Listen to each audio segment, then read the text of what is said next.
সময় এখন সন্ধ্যে 7টা। তো দেখো ছেলে আজকে খুব দেরি করে ঘুম থেকে উঠবে আর কি, কারণ কি দেরি করে ঘুমিয়েছে।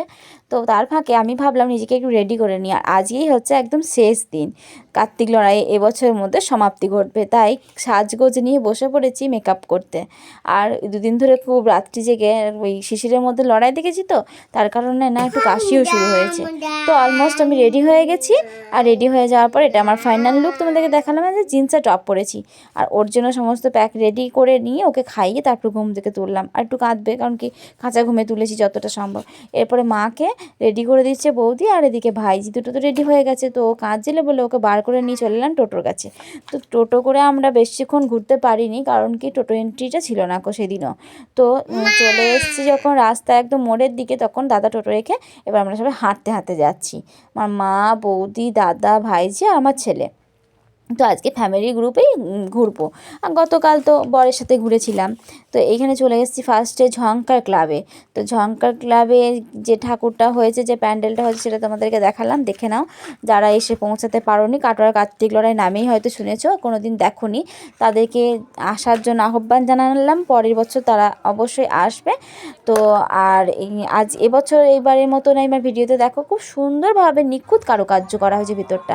আর বাইরেটাও খুব সুন্দর, পুরোটাই কিন্তু জলের ওপরে, পুরোটা পুকুরের ওপরে। তারপরে ওখান থেকে বেরিয়ে চলে এলাম ঝংকার ক্লাবে। এই যে ঠাকুরটা দেখছো, যে এটা হচ্ছে থাকা, এটা হচ্ছে মানে শোভাযাত্রায় বেরিয়েছিল। আর আজকে ঝংকার ক্লাবে স্যাক্সোফোনের একটা প্রোগ্রাম চলছিল। তো সেটা একটু মানে সামান্যক্ষণ দাঁড়িয়ে দেখলাম। এরপরে ঝংকারের যে লাইটিংটা, এটা হচ্ছে এবারে দেখার মতো জিনিস। তো এই লাইটিংটা নতুনত্ব এবছরের। তো এই খুব সুন্দর লাগছে, পুরো রোড মানে রোড লাইট যেটা বলছে, রোড লাইট করেছে এখানেও, আর অক্সিজেনও। তো ওখান দিয়ে বেরিয়ে যখন যায় তখন ঝংকারে আর একটা লাইটিং করেছে, গেট টাইপের, এটা নতুনত্ব একদম। আর এই যে দেখছো না, এগুলো খুব সুন্দর লাগছে, বেলুনের মধ্যে লাইটিং, আর সাথে ওই যে সামনে মাথার মধ্যে যে এগুলো হচ্ছে বেল্টগুলো, বেল্টের মধ্যে লাইটিং। তারপরে আমার ছেলেকে আমার বৌদিকে ট্রান্সফার করে দিয়েছি একটু।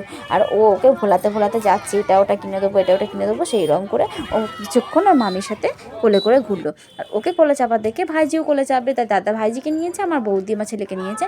আর আমি একটু রিল্যাক্সে যাচ্ছি। এখানে থাকলে কী হয় জানো তো, এই হাত পাল্টাপাল্টি করে ছেলেটাকে একটু নেওয়া হয়। আর অন্য সময় হলে বাবাকেই বইতে হয়। যাই হোক, ও হাঁটতে জানে, কিন্তু বদমাইশি করে হাঁটবে না। এরপরে চলে এসেছি ফুচকার দোকানে। পেট পুজো না করলে কি আর পুজো মানায়? তো পেটটা আগে তো পুজো করতেই হবে, সেজন্য সবাই মিলে ফুচকা খেয়ে নিলাম। তারপরে কিছু ওখানে দোকানপাট বসেছিল, যেখান থেকে টুকটাক এটা ওটা কেনাকাটা করতে করতে অনেকটা সময় পার হয়ে গেছে।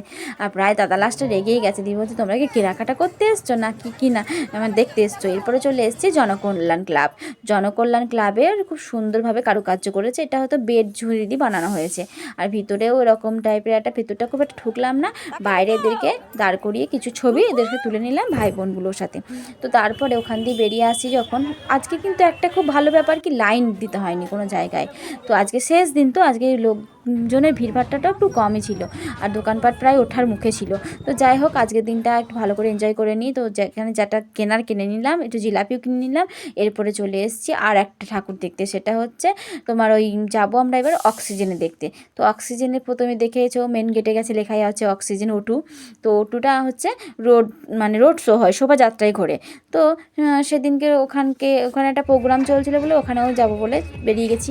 তো ওদের একটা লাইটিং করেছিল, যেটা রোডের মধ্যে মিউজিক সিস্টেম লাইটিং। তো ওই লাইটিংয়ে আমার ছেলে আর আমার ভাইজি নাচ দেখো, ওরা যেখানে যা কিছু হয়ে যাক ওরা নাচবে, ওরা দুই জনাতেই নাচবে। মানে সে তুমি যে পৃথিবী উল্টে গেলে ওরা নাচবে। ওদের এত নাচের ওদের মানে আগ্রহ কি বলবো। কোথাও ঢাক বাজুক, কোথাও বাজনা বাজুক, কোথাও স্যাক্সোফোন বাজুক, কোথাও গান বাজুক, মানে ওরা নাচবে। তো এখানে রোড লাইটের যে লাইটিংটা দিয়েছে দেখছো, লাইটিংটা তোমাদের দেখালাম, এটাও একটা নতুনত্ব কিন্তু। তো এই লাইটিংয়ে যে গানগুলো বাজছে, সেখানে ওরা দাঁড়িয়ে নেচে নিল খানিকক্ষণ। তারপর ওখান দিয়ে চলে গেলাম একটু সাইডে, একটা জাম্পিং শো হয়েছিল। তো এই জাম্পিং নিয়ে আর একটা সেই লাফানোর জন্য একটা সিঁড়ি টাইপের হয় না বেলুনের মধ্যে, সেইগুলো।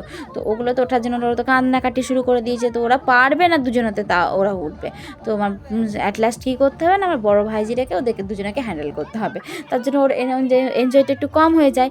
যাই হোক, ও যেহেতু বড় দিদি, ওকে তো মানে একটু দায়িত্ব পালন করতেই হবে, সেই জন্য ও ওদেরকে ওখানে চাপিয়ে নিল। তো ওরা চেপে কি করছে দেখো, শুধু শুধু ওইটুকুনি লাফানো ছাড়া কিছু করতে পারেনি। আর এদের মধ্যে আমার ছেলেটা হচ্ছে সব থেকে বিচ্ছু, মানে এরা দুজনে ওকে মারবে না, কিন্তু ও এই লাফাতে লাফাতে খোঁচা মারবে, না হয়তো চুলটা ধরে খুলে দেবে, এরকম নাচতে নাচতেও করে, জানো তো। আমার ছোটো ভাইজিটা এত ঠান্ডা, ওর ওই তো চুলের মধ্যে যে ওর মা হয়তো গাডার দিয়ে চুল বেড়ে দিয়েছে, ফট করে চুলটা খুলে দিল। এরপরে ওরা ওইটাতে আমার ছেলে পারেনি, তার জন্য ওকে জাম্পিংয়ের মধ্যে চাপিয়েছি, কিন্তু জাম্পিংয়েও ভয় করছে। সব থেকে ভালো পারে কি বলতো, নাচতে। এই যে নাচছে বাহার দেখো, নাচতে নাচতে ওকে জড়ি ধরবে, না হয়তো ওকে ঠেলে ফেলে দেবে, ওর চুলটা খুলে দিচ্ছে, এইসব করছে, মানে নাচছে, নাচের মাধ্যমে ওর হাতটা কন্টিনিউ চলছে, খুব নাচতে পারে।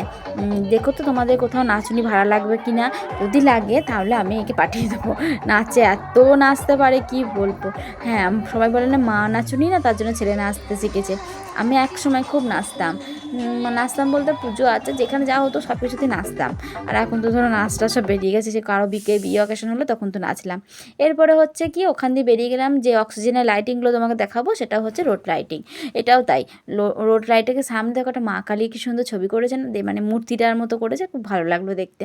তো সেখান দিয়ে একদম রোড লাইটের ভেতর দিয়ে যখন হাঁটছি, পুরো মানে শহরটা মনে হচ্ছে আলোকিত। আর এই কটা দিন কাটোয়াটা এত সুন্দর আলোকসজ্জায় সেজে ওঠে, কি বলবো, মানে খুব ভালো লাগে।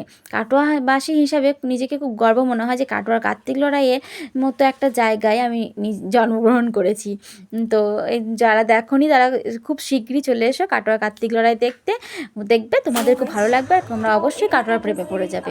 তো এই যে অক্সিজেন ক্লাবেও দেখছি একটা প্রোগ্রাম চলছে, এখানে কিন্তু অর্কেস্ট্রা হচ্ছে, আর এই সামনে সবাইকে চেয়ার পেতে দিয়েছে, সবাই চেয়ার পেতে দেখছি, বেশিরভাগ হয়তো ক্লাবের মেম্বার বা আশেপাশে বাড়ির লোকই। আর আমরা যা ঘুরতে বেরিয়েছি তারা এমনি জাস্ট দাঁড়িয়ে দেখে নিলাম।